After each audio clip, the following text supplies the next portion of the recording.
So this was meant to be a Christmas treat, and now here it is only 3 days before Christmas, and we're finally getting to it. Another Mary Poppins book. Mary Poppins Opens the Door by P.L. Travers, the third book in the series. It came out during the Second World War, and it actually begins on Guy Fawkes Day.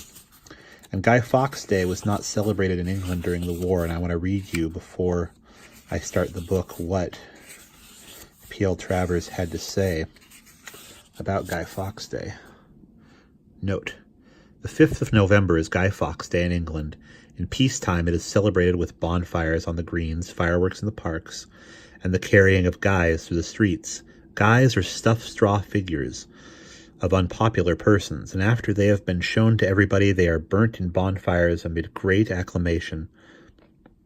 The children black their faces and put on comical clothes and go about begging for a penny for the guy. Only the very meanest people refuse to give pennies, and these are always visited by extreme bad luck. The original Guy Fawkes was one of the men who took part in the Gunpowder Plot.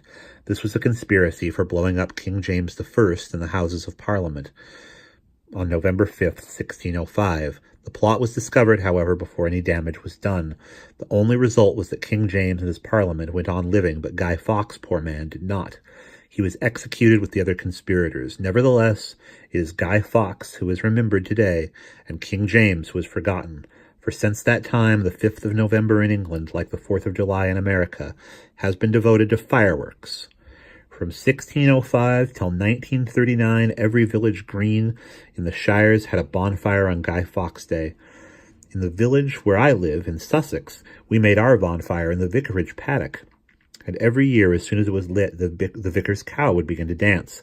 She danced till the flames roared up in the sky. She danced always the same.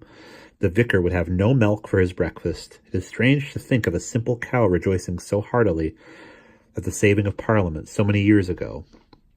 Since 1939, however, there have been no bonfires on the village greens. No fireworks gleam in the blackened parks, and the streets are dark and silent.